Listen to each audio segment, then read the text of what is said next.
আপনি যখন ইন্টারনেটে ঢোকেন হয়তো আপনি জানেন না আপনার প্রতিটি কার্যকলাপ লিপিবদ্ধ হচ্ছে। কোন অ্যাপে ঢুকলেন, কি সার্চ করলেন এবং কোন ওয়েবসাইটে কতক্ষণ থাকলেন, ইভেন আপনি কোথায় যাচ্ছেন, সবই ধরা পড়ছে এই অদৃশ্য জালে। এই জাল তৈরি করেছে ডাটা কোম্পানি, বিজ্ঞাপনদাতা এবং তথাকথিত ডাটা ব্রোকাররা, যারা আপনার তথ্য দিয়ে গড়ে তুলেছে কোটি টাকার ব্যবসা, অথচ আপনি জানেনই না। আপনি যখন একটি ফ্রি অ্যাপ ডাউনলোড করেন, সেটা হয়তো আপনার লোকেশন, কন্ট্যাক্ট লিস্ট, মাইক্রোফোন বা ক্যামেরার অ্যাক্সেস চেয়ে নেয়। আপনি অ্যালাউ চাপেন হয়তো না জেনেই। এরপর থেকেই আপনার ফোন হয়ে ওঠে একটি ট্র্যাকিং ডিভাইস। আপনার তথ্য সংগ্রহ করে সেই তথ্য বিশ্লেষণ করে এবং পরে তা বিক্রি করে দেওয়া হয় প্রচার সংস্থা, বিজ্ঞাপনদাতা, এমনকি রাজনৈতিক দলগুলোর কাছেও। এই প্রক্রিয়ার নাম সার্ভেইলেন্স ক্যাপিটালিজম। এটা এমন একটা ব্যবস্থা যেখানে আপনার ডেটা মানেই মুনাফা।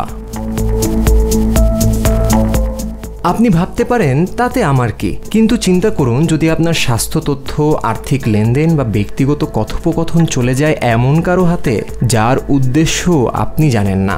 ডাটা ব্রোকাররা এক একজনের নামের সঙ্গে জুড়ে দিচ্ছে হাজারের বেশি তথ্য, আপনার বয়স, জাতি, চাকরি, আয়, এমনকি আপনি গর্ভবতী কিনা সব কিছু।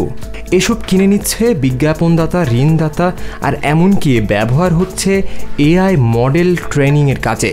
আপনার পছন্দ, অভ্যাস, ভয়, আগ্রহ সব কিছুই হয়ে উঠেছে টার্গেটিংয়ের হাতিয়ার। কিন্তু আপনি কি সম্পূর্ণ অসহায়? উত্তর হচ্ছে না। আপনি পারেন আপনার ডেটা রক্ষা করতে কিছু সচেতন পদক্ষেপ নিতে, যেমন অপ্রয়োজনীয় অ্যাপস ডিলিট করে ফেলা, দ্বিতীয়ত প্রতিটি অ্যাপে পারমিশন চেক করা, তৃতীয়ত ভিপিএন ও প্রাইভেট ব্রাউজার ব্যবহার করা, এবং সর্বশেষ টার্মস অ্যান্ড কন্ডিশন না পড়ে কোনো কিছুই অ্যাকসেপ্ট করবেন না। এই তথ্যের যুগে সচেতনতাই সবচেয়ে বড় শক্তি, কারণ যদি আপনি ফ্রি সার্ভিস ব্যবহার করেন তাহলে পণ্যটা আপনি নিজেই।